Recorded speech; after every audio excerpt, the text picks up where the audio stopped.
Hello friends, welcome to my channel my unique academy. Friends, translation कैसे करें एक बहुत बड़ी समस्या है और ये समस्या सबको रहती है जो शुरुआत से इंग्लिश सीखना चाहते हैं। देखिए, जब आप हिंदी में कोई चीज़ देखते हैं और उसको इंग्लिश में लिखते हैं तो लिख नहीं पाते, ये समस्या है। तो आज मैं कुछ आपको ऐसे टिप्स बताऊंगा, एक दो टिप्स, ज़्यादा नहीं, जिनको अगर आप याद कर लेंगे तो कम से कम आप हिंदी को देखकर इंग्लिश लिखना तो शुरू ही कर देंगे। मतलब आपकी स्टार्टिंग हो जाएगी। ओके, कुछ ऐसे मैं टिप्स आपको बताऊंगा। तो ये वीडियो बहुत इंपॉर्टेंट है उन स्टूडेंट के लिए जो ट्रांसलेशन बिल्कुल भी नहीं जानते, हिंदी को इंग्लिश में कैसे लिखें बिल्कुल भी नहीं जानते। तो इस वीडियो को पूरा देखना, बहुत ज़्यादा लॉन्ग वीडियो नहीं है, छोटी सी वीडियो है। चलिए देखते हैं वो टिप्स कौन कौन से हैं। ट्रांसलेशन करने के बेसिक तरीके, देखिए तरीका या हम टिप्स कह सकते हैं, कोई सिस्टम नहीं है, एक टिप्स है जो सभी को जानना चाहिए।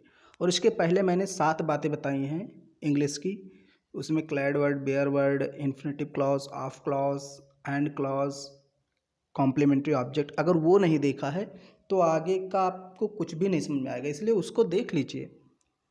उसकी मैंने एक प्लेलिस्ट भी बना दी है, ओके, ट्रांसलेशन नाम से, तो उसको देख लीजिए। फिर ये देखिए जो मैं पढ़ा रहा हूँ।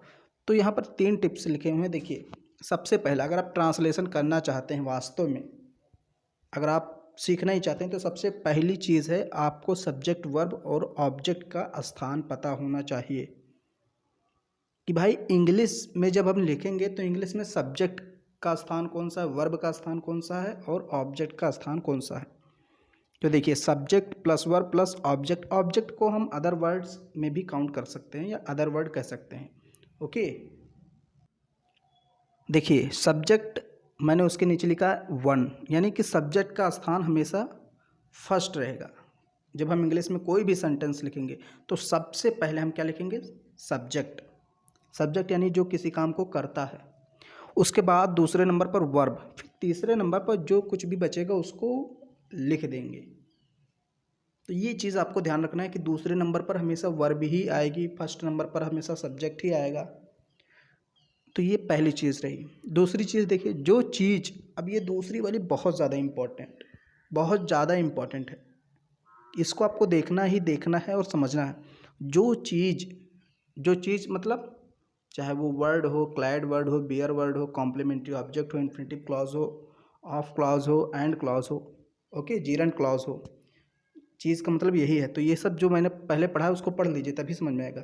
जो चीज़ वर्ब के तुरंत पहले लिखी हो, कोई भी चीज़ है, चाहे वो कोई भी क्लॉज है, वर्ड है, वो अगर वर्ब के तुरंत पहले लिखा है तो जब हम उसकी इंग्लिश बनाएंगे तो इंग्लिश में क्या करेंगे, वर्ब के उसको बात कर देंगे, तुरंत वर्ब के बात कर देंगे। यानी कि जो चीज़ हिंदी में क्रिया के पहले लिखी है, वर्ब के पहले लिखी है, इंग्लिश बनाते समय उसको वर्ब के बाद कर देंगे, बाकी जो जहाँ है उसको वहीं लिख दो। तीसरा पॉइंट। तो ये 3 टिप्स हैं, 3 तरीके हैं, अगर इनको आप फॉलो करते हैं तो यकीन कीजिए आप हिंदी को देखकर इंग्लिश में लिखना शुरू कर देंगे। और अगर विश्वास नहीं होता तो चलिए हम एग्जाम्पल के माध्यम से आपको दिखाते हैं कैसे आप लिखेंगे। लेकिन इन तीनों चीज़ों को याद रखना, और इसके पहले जो 7 वीडियो बने हैं 7 बातों की, वो भी पढ़ लेना, तभी समझ में आएगा। ये देखिए, एक सेंटेंस मैंने लिया, मैंने जंगल में शेर देखा। मान लीजिए ये सेंटेंस लिखा है, आपको इसको इंग्लिश में लिखना है, ट्रांसलेशन करना है। देखिए, मैं बोर्ड पर नहीं पढ़ा पा रहा हूँ, लेकिन इसलिए मैंने इस तरह से बनाया है कि आपको एकदम सही समझ में आएगा।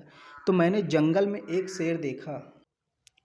अब देखिए यहाँ पर इंग्लिश में हमें इसको लिखना है, मान लीजिए। तो सबसे पहले इंग्लिश में हम क्या करेंगे, सब्जेक्ट, वर्ब और अदर वर्ड का स्थान जानेंगे। तो इसमें सब्जेक्ट क्या है, सब्जेक्ट है मैंने, यानी देखने का काम कौन कर रहा है, मैंने यानी मैं। तो ये हो गया हमारा सब्जेक्ट। अब सब्जेक्ट पहले स्थान पर आएगा ना, तो हमने देखिए यहाँ पर लिख दिया आई, नीचे देखिए आई, आई क्या है, सब्जेक्ट पहले स्थान पर। फिर देखिए दूसरे स्थान पर मैंने बताया था वर्ब, हमेशा वर्ब ही आएगा। तो इसमें वर्ब क्या है, ऊपर देखिए देखा, वर्ब क्या है, देखा। तो देखा को देखिए हमने इंग्लिश में दूसरे स्थान पर लिख दिया सॉ, आई सॉ। मैंने बताया था इंग्लिश में लिखते समय वर्ब हमेशा दूसरे स्थान पर आएगा। आई सॉ, यानी कि पहला आपका जो टिप्स था वो काम आ गया, सब्जेक्ट वर्ब आपका हो गया। अब जो बचा है उसको लिख दो, अब एक चीज़ और मैंने बताया था दूसरे नंबर में कि हिंदी में जो चीज़ वर्ब यानी क्रिया के पहले रहेगी वो चीज़ इंग्लिश में वर्ब के तुरंत बाद चली जाएगी। तो देखिए, देखा के पहले क्या है, देखा क्या है, क्रिया है हिंदी में यानी वर्ब है। इसके पहले क्या है, जंगल में एक शेर, यही तो लिखा हुआ है, जंगल में एक शेर, ये वर्ब के पहले यानी देखा के पहले लिखा है। तो इंग्लिश में लिखेंगे तो इसको बाद में कर देंगे देखा के। देखिए सॉ के बाद क्या है, a lion in the forest. Okay, I saw a lion in the forest, a lion in the forest नहीं, जंगल में एक शेर। अब ये क्या है, कॉम्प्लीमेंट्री ऑब्जेक्ट है। तो ये आपको जानना चाहिए कॉम्प्लीमेंट्री ऑब्जेक्ट क्या है। इसको देखने के लिए आप 7 बातें पढ़े। तो देखा के पहले क्या था, जंगल में एक शेर। तो देखिए यहाँ पर सो के बाद हमने लिख दिया a lion in the forest. कितना आसान है। अब देखिए एक दो एग्जांपल और हैं। मोहन स्कूल जाता है, इसको हमें लिखना है। मैं पहले इजी इजी सेंटेंस ले रहा हूँ। मोहन स्कूल जाता है, तो सबसे पहले इंग्लिश में हम क्या लिखेंगे, सब्जेक्ट पहले स्थान पर। तो जाने का काम कौन कर रहा है, मोहन, तो मोहन हमने लिख दिया। दूसरे नंबर पर हमने बताया वर्ब, तो वर्ब क्या है, जाता है, उसकी इंग्लिश गोज, गोज हो गया। उसके बाद मैंने बताया जो चीज़ वर्ब के तुरंत पहले लिखी है हिंदी में, तो जाता है ये वर्ब है, इसके पहले क्या लिखा है, स्कूल, तो उसको इंग्लिश में लिखते समय वर्ब के बाद कर देंगे, गोज टू स्कूल। देखिए स्कूल को हमने गोज के बाद कर दिया, मोहन गोज टू स्कूल। फिर देखिए रवि जोर से हंसा, तो रवि सब्जेक्ट है, उसको हमने पहले स्थान पर लिख दिया रवि। अब देखिए दूसरे स्थान पर वर्ब लाफ्ड। फिर जो बचा यानी जो वर्ब के पहले है, तो वर्ब के पहले क्या है, जोर से, उसकी इंग्लिश लाउडली। लाउडली को हमने वर्ब के बाद लिख दिया, जो वर्ब के पहले था उसको वर्ब के बाद कर दिया। ओके, ऐसे देखिए बंदर पेड़ पर रहते हैं, तो monkeys live in the tree, sorry यहाँ पर ऑन होगा, ओके, ऑन द ट्री होगा, तो इसको आप सही कर लीजिए, प्रीपोजिशन की थोड़ी सी मिस्टेक है। मंकीज लिव, रहने का काम कौन करता है, बंदर, तो वो सब्जेक्ट हो गए मंकीज।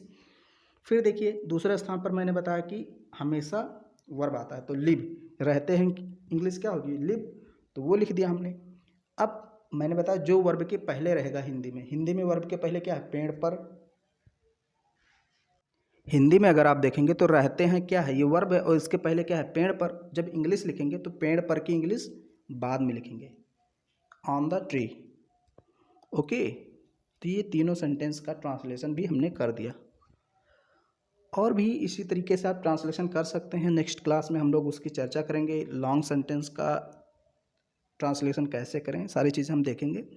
तो आज के लिए इतना ही। अगर वीडियो आपको पसंद आए तो इसको लाइक शेयर ज़रूर करें, और अगर आप नए हैं तो हमारे चैनल को सब्सक्राइब भी करें।